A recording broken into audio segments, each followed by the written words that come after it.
Welcome to No Apologies. I'm Dana Lash. Today is an ominous day because according to MSNBC, there's a grave threat to this country. It's a threat bigger than the Chinese Communist Party hell-bent on world domination. It's a threat more sinister than Islamic terrorism, a threat more cunning than the cyber attack on our infrastructure.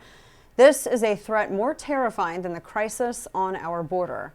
It's an ominous cloud that's hanging over America, and it makes Vladimir Putin seem like Mr. Rogers. And the threat that MSNBC is talking about is that there are people who love America. Quelle horreur. And they live among us, and we must take this threat seriously. Here's Mara Gay of the New York Times editorial board on MSNBC. Watch this. I was on Long Island this weekend visiting a really dear friend, and I was really disturbed. I saw, dozens and dozens of pickup trucks with, explicatives against Joe Biden on the back of them, Trump flags, and some cases just dozens of American flags, which is also just disturbing because essentially the message was clear. It was, this is my country. This is not your country. I own this. No, that was not a horror trailer for Paranormal Activity 6. That was New York Times' Mara Gay reminding us that they walk among us, and they being patriotic Americans. These are people that think differently than Mara does. They're like bloodthirsty zombies, only instead of hobbling half dead down the street, they drive Fords and Chevys, and some of them even listen to country music, and they roam the countryside. It's like Call of Duty Black Ops, believing that they have the right to vote the way they want, and they even, heaven forbid, show patriotism by displaying American flags. People like Mara of the New York Times should be afraid, very afraid, because, well, Mika and Joe over at MSNBC, who hate my guts, by the way, they're still apparently in counseling after 4 years of valiantly defending the nation from Orange Man Bad. They're still suffering from PTSD, a malady characterized by a lack of appetite. That's the post-Trump stress disorder. Their illness is caused by a lack of appetite, night terrors, and perhaps the sudden realization that without Donald Trump, Mika and Joe, maybe they don't have anything in common, either with each other or maybe even their audience or their network. But how will the media carry on? This is far more, though, than just, MSNBC and the Mara Gays and the New York Times editorial board. The fears of people who love America. This is, it's just bizarre to me. It's a nightmare that I guess she deals with, Mara Gay deals with every day when she's not out behind the helm of a yacht. Now imagine getting down, enjoying a day on a yacht, the sparkling water, cry of the seagulls, then you step onto the dock and you see this disturbing sight, an American flag on a truck. And that Mara Gay even survived this horrific sight is a wonder, because it would give anyone serious trauma. So Mara had to go on MSNBC and seek counseling from the most stable people that she knows, Mika and Joe. And despite all of her trauma, the worst part is that she couldn't even count on Democrats to take this threat seriously. Here's more on this threat from Mara's perspective. Watch. I think this is another area where Democrats really need to get serious about talking about what this threat is. I think you said it really well, Joe, a minute ago, where you talked about the need to stop being surprised by all of this and start taking it seriously. It's really concerning to me that the Democrats haven't just gone ahead at this point and said we're doing this on our own in terms of getting a commission together to explain to the American people how we allowed the insurrection to take place in the Capitol. I think that really needs to move forward swiftly. Insurrection? You mean the Gravy Seals who showed up and couldn't even get themselves over the window ledge in the building, or the guy with the buffalo head who looked like he got lost on his way to Burning Man? Those people who wandered in after Capitol Police were on camera saying, come on in. Now, granted, no one should have broken any windows, but are you serious really right now? But all the stuff, the violence that we saw every day in the street last summer wasn't an insurrection, including the repeated attacks on a federal courthouse. Some flags on the trucks, y'all. Democrats are not taking this threat seriously, and Mara Gay says you should be scared of this. Now, sure, you have people like Alexandria Ocasio-Cortez that are bravely speaking up after exiting her Tesla. She let the press know that she's in therapy after the events of January 6th, and Nancy, even though she was nowhere near it. And Nancy Pelosi did try to form a bipartisan commission to investigate anyone in America who, according to Democrats, might even think about going or have even maybe watched anything that had to do with January 6th. Who knows what their criteria is? Everyone is basically a white supremacist, nationalist, whatever, simply because they voted Republican. But stuff like this apparently is not even enough for people like New York Times' Mara Gay. Yes, we must get to the bottom of this threat, she says. What could possibly drive Americans to display American flags? Mara has the answer. It's a virus called whiteness. Watch. I think as long as they see Americanness as the same as one with whiteness, this is going to continue. We have to figure out how to get every American a place at the table in this democracy, but how to separate Americanness, America, from whiteness. That sounds like a bad Stephen King book. That's really? Thanks to Mara Gay, at least we now know what is behind the threat to the Republic. Thank heavens, because the first thing that we must do to identify the threat is identify the threat after all, right? And that threat is a virus called whiteness. Now, what is whiteness?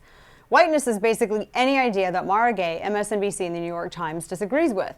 Things like voting for Trump, or displaying the American flag while not being a Democrat, or any other expression of any kind of love of country. And so how do you know if you've contracted the whiteness? Well, the first thing that you have to do is apparently look in a mirror. And if you see a white person, then you're positive for the virus. But don't think that you're off the hook if you're not white. You too may have contracted the whiteness. It's everywhere and nowhere. It's systemic, and there's no PCR test for it. The main way to know if you've contracted the whiteness is by checking for the following symptoms. If you think America is generally a good country, or your heart swells when you hear the national anthem, you probably have contracted the whiteness. Other signs of having the whiteness include believing in the Second Amendment or expressing any pride at all whatsoever in America. If you have an aversion to socialism and Marxism, then you've contracted the whiteness. I mean, if you believe in meritocracy, apparently you've contracted the whiteness. And if you recoil at the sound of, I don't know, maybe Kamala Harris laughing after she tells people that she hasn't been to Europe either when they asked her if she's been to the border, well, then you probably also are in the late stages of the whiteness virus. You should seek help immediately. Maybe apply some critical race theory to your brain, or soon the virus of whiteness might cause you to display an American flag.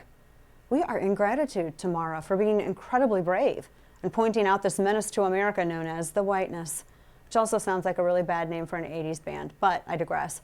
It seems that Mara has taken some heat for these comments because apparently some Americans don't appreciate when someone like Mara insults them for something that they can't control, like their skin color, or for liking their country, being patriotic.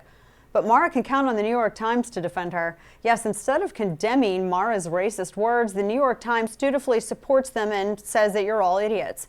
Here's what the newspaper of record had to say in a tweet yesterday. They say New York Times editorial board member Mara Gay's comments on MSNBC have been irresponsibly taken out of context. Her argument was that Trump and many of his supporters have politicized the American flag. The attacks on her today are ill-informed and grounded in bad faith, end quote. And here's another tweet from Michael Harriet. He writes for The Root.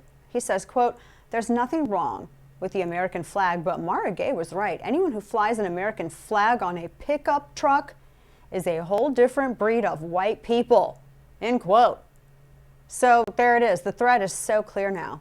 By the way, does it just have to be a truck? Anybody who voted for Trump and displays an American flag on their truck is a threat to America, a different breed of white people. That can't be tolerated. What if it's not just a truck, though? Like, what if it's like a hybrid? What if you wanted to put an American flag on like your hybrid? As long as it's not a Tesla, is that okay? I don't know. What are the rules here? I mean, if some people fly an American flag, what if it's an economy vehicle? Or what if it's a minivan that has the American flag? Is it specifically a truck? I mean, I just feel like we should have the particulars on this. I mean, before we go impugning the character of an entire group of people. Now, given that this is how Mara Gay and the New York Times and MSNBC and the Democrat Party feel about millions of Americans, we were actually confused when Mara said this. Watch. We have tens of millions of Trump voters who continue to believe that their rights as citizens are under threat by simple virtue of having to share the democracy with others. That I don't even know what that word salad meant. Mara can't figure out why Americans feel threatened right now. Maybe it has something to do with comments like hers, or the fact that many Americans feel like the Democrat Party has all the institutional power, hates the very sight of them, and would love to put them in solitary confinement or worse because they vote differently, or heaven forbid they display an American flag. Are people going to start reacting to the display of the flag like they did the MAGA hat? Just a red hat. But feeling threatened is probably just a symptom of the whiteness. To wrap this up, it was all just too absurd not to make fun of, but this is either just completely phony from Mara Gay and MSNBC, or they should be pitied, right? I mean, think about this. They're mad about displaying a flag during a month when all kinds of companies are wrapping themselves in flags of rainbows. You can't look anywhere and not see a rainbow flag. So is it just the United States flag? What about BLM flag? You know, the flag that actually is literally representative of a group that says from the founders' own mouths, using their own vocal cords and their own wills, that they are trained Marxists. What about that flag? I mean, because that's something that the State Department was talking about flying. Or is it just the United States flag? I think Trump broke these people somehow. He broke them. But it does appear that Democrats like Mara really, I think they really believe what they're saying. They really do think that half the country is evil to the core because they have the whiteness. The problem is if half the country is suffering from this, and the only way to be cleansed of this mental leprosy is to become a leftist, where in the world do we go from here? And that's why American conservatives and Republican voters are a little concerned. If the other party thinks that you are deplorable, even worse, irredeemable, what might they do to you? In all seriousness, the Democrat Party really needs to kind of slow their roll on this kind of discussion before they say something that they can never walk back, although it probably already happened with a lot of things that they've said. But they do need to also stop inflaming this thing of racial hatred and the talk of having, you know, the whiteness or privilege, or calling patriotism or inferring that it's a threat. You know, Mara Gay and the Democrat Party, it doesn't seem like they want half the country at the table. Not the other way around. It's them, it sounds like, that doesn't want to share democracy in our republic.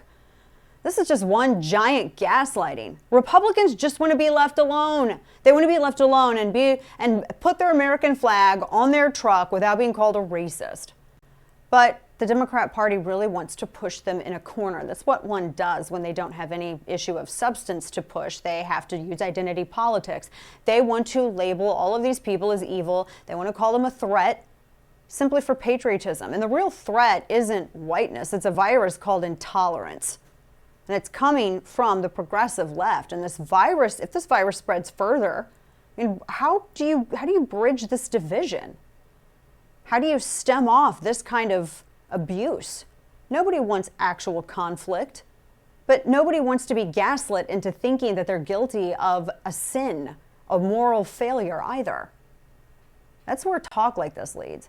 Now, up next, President Biden made her the lead on the border crisis, but Vice President Kamala Harris hasn't been to the border to even take a look at it. She just assures you she also hasn't been to Europe either. Chad Wolf, former DHS secretary, is here to discuss. Stay with us.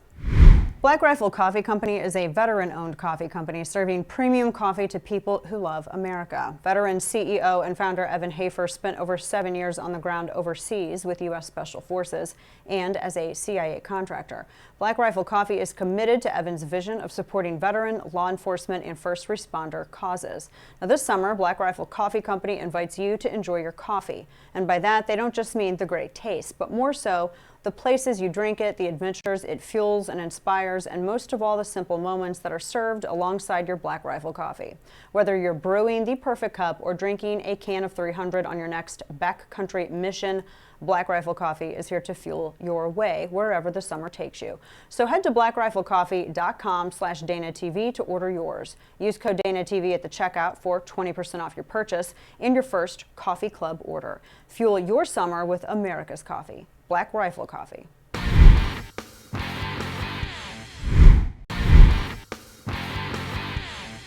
Chad Wolf is the chairman at the Center for Homeland Security and Immigration at America First Policy Institute, and he's here to discuss Vice President Kamala Harris's trip to Guatemala and the Biden administration's false reality of the crisis. It is a crisis at the border. Chad, welcome. It's good to see you. Thanks for joining me. Well, thanks for having me. I was actually quite stunned to hear the Guatemalan president kind of call to account the vice president, or the border czar, I should say, because they have every reason to play nice with the United States, considering they're receiving money from the United States, and the United States is supposed to be, helping them with some of these issues. But he's got every reason not to ruffle feathers, and yet in front of the vice president during this whole press junket, he says, "Yeah, it's the Biden administration that's actually causing all of this. You can tell people not to come to the border, but I'm abridging his remarks, obviously, but when he's saying that when you have these policies and you reinstate a lot of these policies from the Obama-Biden era, you can't really be surprised this is happening." That was surprising to see. What was your reaction to that? Because I don't know that we've ever seen anyone really call this administration on the carpet the way that the Guatemalan president did. Well, I thought it was interesting, but it was not only the president of Guatemala, obviously the president of Mexico has also made similar remarks. So when the vice president visits those two countries, she's going into an atmosphere where they know the truth. They know the truth that under President Trump, the border was fairly secure and closed to illegal migration. And we did a good job of making sure that we had a consequence to folks that crossed that border illegally. And they know, those two presidents, those two countries, as well as others, they know that under the Biden administration, because of the policies that they pursued, that this border is now open, and that if you get across the border, you're here to stay in the United States. And those two presidents know that that is driving a lot of the youth out of those countries, youth that is needed to make sure that those countries prosper and strive at the end of the day, and will be the future of those two countries. And what the Biden administration is doing with their policy is, at the end of the day, is robbing those two countries of their youth, and it's the wrong policy at the end of the day. Yeah, and I was really surprised, to your point on that. This is something that the president has said before. He actually just spoke. He was over in Europe speaking to some American troops over there, and he said that, recalling his earlier days during the Obama-Biden administration, saying that when he met with the Joint Chiefs of Staff and asked them what the biggest threat to the United States was, and they told him climate change, and then he went on to say, well, this is why people are fleeing, and he's referring to immigration, and he says this is why people are fleeing their countries, and there's fights over land, and you have some countries that are sinking under the sea. I was amazed that, I'm sure it's going to come up here actually very shortly if it hasn't already on social media. That's kind of the line that they've been using, and I know Kamala Harris has said similar, that really it's climate change that's driving all of this out. Well, if that's true, they've said that climate change has been happening for a long time. We didn't really see this kind of stuff under Donald Trump, so maybe climate change paused for his administration. Your thoughts? Well, you're exactly right. Whether it's climate change, they also talk about corruption. They talk about the rule of law. They talk about a variety of different things. They talk about hurricanes that are causing this mass migration to the southwest border. They talk about a number of things. What they don't talk about, what they refuse to talk about, is the actual policies that they have pursued over the last 4.5 months, which to any American, to any rational observer taking a look at this, is what has caused this historic surge on our southwest border. And they just refuse to take to acknowledge that. You can see it in interviews with the vice president, with NBC and others, that she just refuses to take ownership of the crisis. This administration does, and they are looking for everyone and anyone to blame other than themselves. Yeah, I was surprised to see Lester Holt actually ask a follow-up question when he asked her why she hasn't been to the border. And she said, well, I haven't been to Europe either, because that's really what we have to worry about, Chad, is all the French people that are coming across that border there with the United States. Well, it's absolutely. And to somehow equate what's going on the southwest border to Europe, there's not a crisis in Europe. No one's put the vice president in charge of European affairs, to my knowledge. But she is in charge of that border crisis and trying to get that under control. And so it was certainly a valid question, and she tried to sidestep it a number of different ways and just still refuses to go to the border. She actually had to fly over the border coming back from Mexico. And so, again, not going there is just a major misstep, a major miscue, and it's a flaw in their strategy. I would imagine, too, that a lot of these drug cartels that are receiving so much money for trafficking people across the border, this has turned into such a big industry, and there's so much corruption in a number of these different governments that there are probably some even political figures that don't want to lose that cash flow. I think that's right. I think what the Biden administration has done, which hasn't been talked about a lot, but to your point, is they are lining the pockets of these cartels. So 178,000 illegal apprehensions last month alone, the month of April alone, basically that many in the month of May once those numbers officially come out. And for every one of those individuals, it's somewhere between $4,000 and $7,000 a head. That's money that goes directly into the hands and the pockets of those cartel members, where they can traffic more individuals, but they can also traffic narcotics and other illegal contraband across that border. And so the Biden administration, with their confusing and wrong policies on immigration, are playing into the hands of the cartels. No one's benefiting more from this crisis, unfortunately, than the cartels in Mexico. Yeah, absolutely. It creates a serious national security issue, which is why I'm fascinated by this approach that the press has been taking ahead of Biden's trip overseas, which relates to what you did, your wheelhouse, with Homeland Security and advising the president on all of that. Secretary and Chair for Center of Homeland Security and Immigration under Trump. The press has been putting this as Joe Biden's face squaring off against autocracy, and I just keep thinking, if he's worried about this, then why not start with your virtually open border first at this point? It just seems kind of weird to have that kind of position going over there and talking about that. But maybe start with your own border, and then maybe while you're over there, say something to Putin about hacking gas lines. Your thoughts?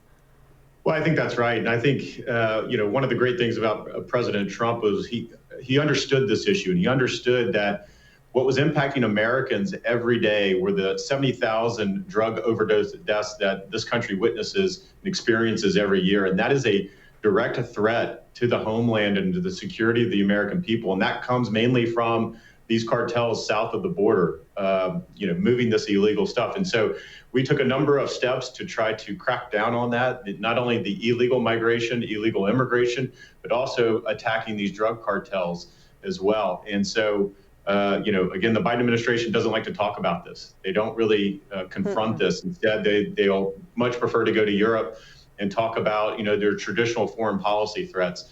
And I think the world has moved on from that. I think the world has changed. And you've got to confront what's going on here in the Western Hemisphere just as much as you do some of our traditional foreign policy concerns as well. Yes, absolutely. I agree on that. And one last question for you, because I do believe that immigration, because 9/11 began as an immigration issue. You had people that were here that had overstayed their visas, and we still are having this. Now we're having this problem even more, because it seems that everything that the Trump administration accomplished, the Biden administration just wants to drop it. A quick question on the Colonial Gas Pipeline, because this obviously energy concerns an issue of national security. This is something that when you consider homeland defense. I want to get your general thoughts, because I read another story of Chinese hacking or they tried to hack New York subways. There was another attempted ransomware attack actually a successful ransomware attack on 60 members of Congress. They weren't even allowed to or able to get in and access a lot of their information. Is this administration paying any attention to any of this at all whatsoever? Because I felt like I heard about this more the previous 4 years than I have under Joe Biden. Well, I think it's important to recognize that ransomware attacks have been increasing really exponentially over the last several years. Obviously, we dealt with them during the Trump administration, and we see a lot more of them occurring here recently, not only with SolarWinds late last year, but Colonial Pipeline, the food industry, and it goes on and on and on. I think what this administration needs to do, we need to start taking the gloves off here. We need to start recognizing and understanding this isn't just a problem that the private sector needs to deal with. We need to get the federal government, we need to get law enforcement, we need to get the intelligence community and others involved. They need to be players in the arena, on the field, when it comes to ransomware attacks. And we need to hold governments like Russia accountable. These may not be state-sponsored cyber terrorists. They may just be cyber criminals, but they're operating out of places like Russia.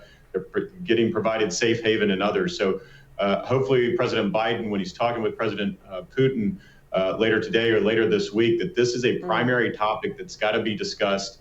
And we've got to get either the IC, Cyber Command, and others more heavily engaged in going after these individuals. I think that's where the Biden administration needs to go. We'll see if they go there over the next several months.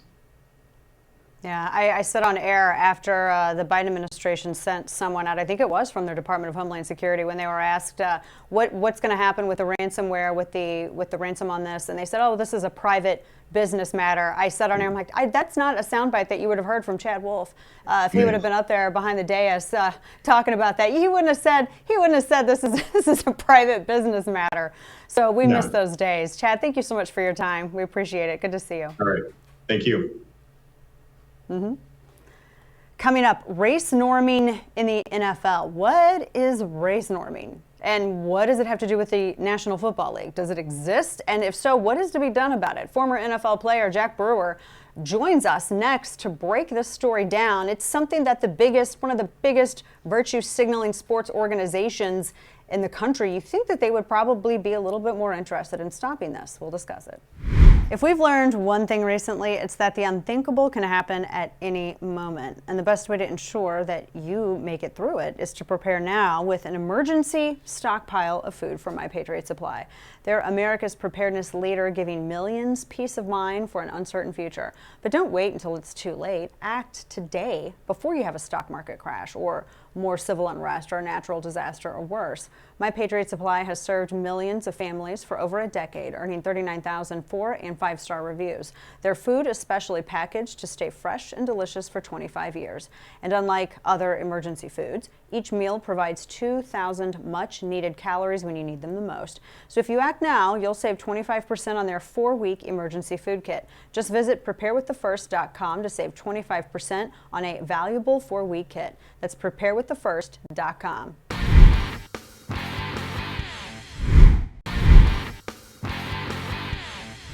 Jack Brewer joins us now. He is chairman of the America First Policy Institute and CEO of the Brewer Group. He's also a former NFL player and says that the NFL needs to formally apologize for race norming. This is an insane story. He's here to talk about it, and we're excited to have him. Jack, thank you so much for joining us. It's good to be with you. Yeah, great to be back. This was something that I did not think that the NFL, which is, the NFL is, this is a huge organization, lots of money, big virtue signalers, and they've been out there signaling a lot of virtue. And when I was reading about your suit, because this is something that you've been fighting with them over, to let everybody know if they are unfamiliar with this, it's basically if it assumes that race norming assumes that black players start out with lower cognitive functioning, and so players have filed a civil rights lawsuit over the practice, and medical experts have been raising concerns after families last month dropped 50,000 petitions at the federal courthouse in Philly, where the lawsuit had been thrown out by a judge overseeing the settlement. This is one of the craziest things that I've ever heard. Talk to us about this and tell people, I think people need to more widely know that this is something that the NFL has been practicing. Yeah, and it goes so far beyond the NFL, but thank God we realized this was happening. I'm in the United States of America. To think that you have prehistoric policies and protocols in place that actually tell a black person that you are starting off at a lower psychological and academic level than your white peers it's un-American, and it's disgusting that the National Football League, who have been so much of virtue signalers and supporting groups like Black Lives Matter and supporting all of these groups that are trying to divide this nation, when all along in their own practices they were using something like race norming. I mean, just think about it. When you take a group of African American players, and the National Football League is made up of over 73% black players. You tell each one of those black players that you don't feel they have a cognitive decline because they already started off not being able to comprehend anything. I mean, it's a big slap in the face, especially for an organization that is so successful as the National Football League, a brand that is this powerful and this big and has such an impact on our culture and on our society, where they can come in and put BLM flags and BLM in the end zones and do, multi-million-dollar commercials promoting BLM when they're against the black family, they're against bringing us together, and then go on and support that all along, telling black players that we're essentially monkeys. It's disgusting. It's crazy. That is, that's heinous. I'm surprised that there's not been like a serious national boycott or something of what the NFL's been doing. And you said this even goes far beyond that. And apparently this has been going on for a long, long time. And it almost seems like the NFL wants to do just like the least amount financially possible.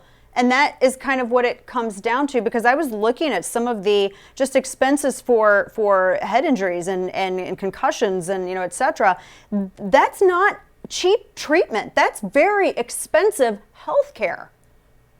It is, and it's specialized healthcare. So just imagine, the brain is one of the, it's one of the last places we haven't gone in medicine. It's something that we don't know a whole lot about. And so for you to start talking about CTE and all of these other issues that are coming from traumatic brain injuries, no one knew really the causes of concussion. When I played in the National Football League, Dan, and it hadn't been that long ago, late 2000s, they would tell us that we didn't have a concussion, and we were seeing stars. We had headaches in the morning, but they put us back out there to play. And all we're asking is for us now to be compensated so we can take care of our medical bills, so that our boys that have gone out there and played their entire career now, who are literally, some of them slobbering on themselves and that have headaches that they can't even function during the day. They're so sensitive to light that they have to lock themselves up in dark rooms. I mean, all of these things are senseless, especially when you're a league that has so many resources. I mean, at least treat us as human beings and not like dogs or animals or whatever, or lab rats. I mean, it really is disgusting. And then to layer it all on top, you just think of the stand that the National Football League always takes when it comes to the left's push to divide this nation.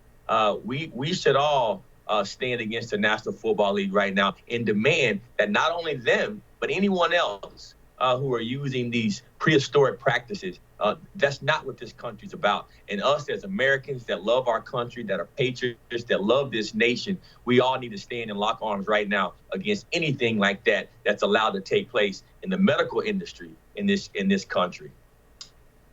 Amen to that. I completely agree. And it's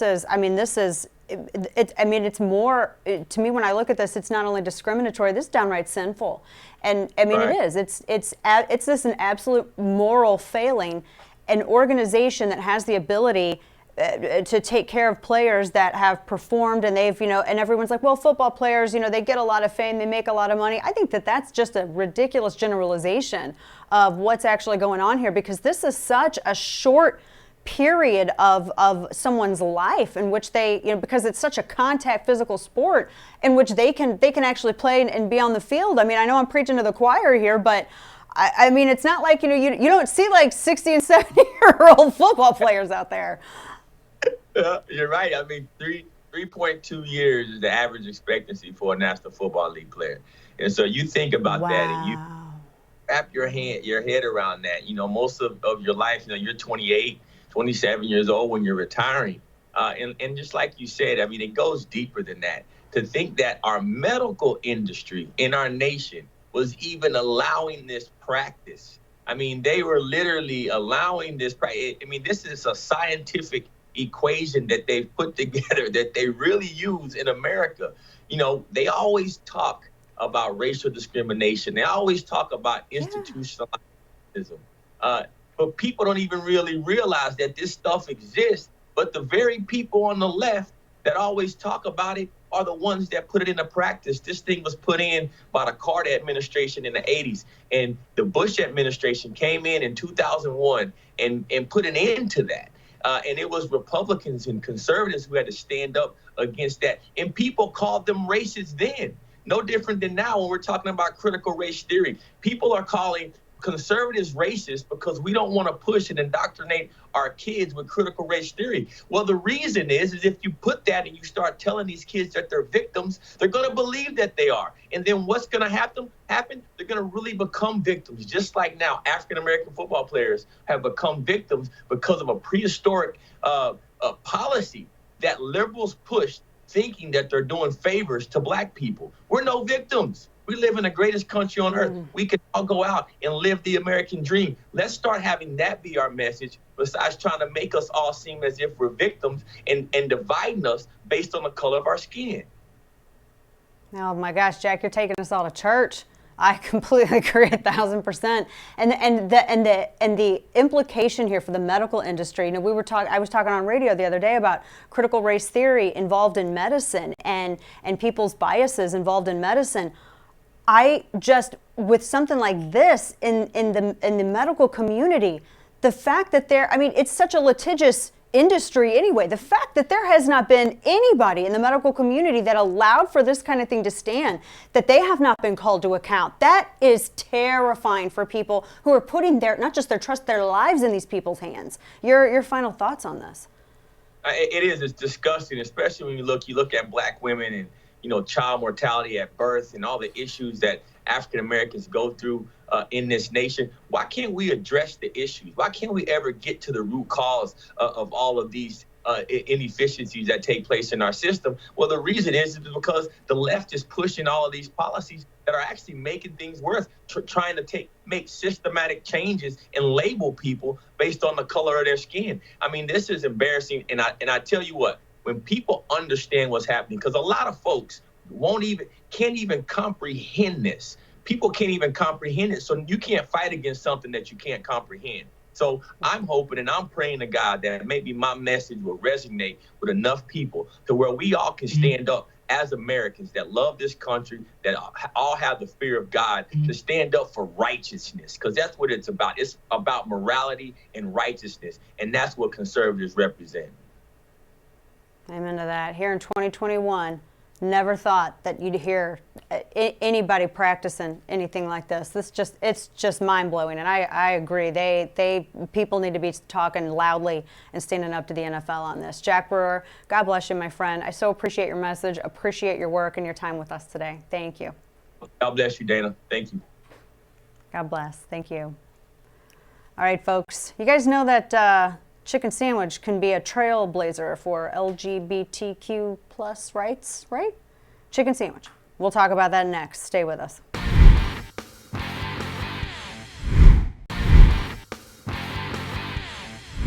There's a new LGBTQ sandwich that is at the forefront of the Pride movement, and it is a hand-breaded chicken sandwich that is bravely standing up for the marginalized.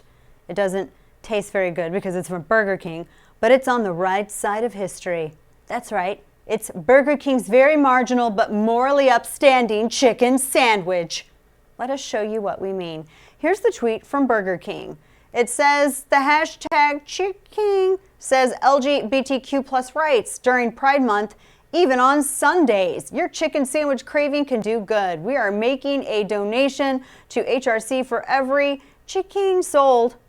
That's the tweet. So during Pride Month, if you can stomach a BK chicken sandwich, we'll assume it's chicken, they will honor your bravery by donating some money to the Human Rights Campaign.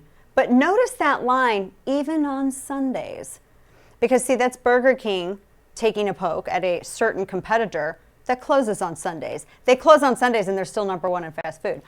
So very brave, Burger King. Much courage.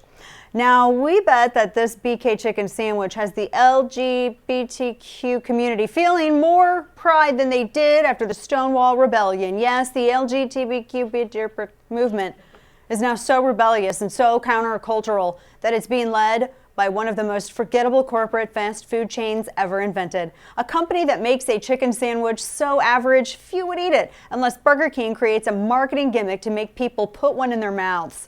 And the best part about this Burger King chicken sandwich that supports the Human Rights Campaign, this chicken sandwich, yes, it calls out homophobic and transphobic chicken by offering this deal even on Sundays. This part of the deal is so very important because if you haven't noticed, transphobic and homophobic chicken is on the rise.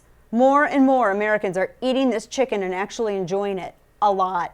It's called Chick Fil A, and it's a real problem, especially for Burger King, because unlike Burger King, Chick Fil A actually makes really good chicken and chicken sandwiches. Their chicken sandwiches are so good that they thrash Burger King's sales numbers even though they're closed 1 day a week. Yes, the Chick Fil A chicken is so good. Many LGBTQ people eat there too, despite all those nasty, smiling Christians being so darn nice. Their pleasure.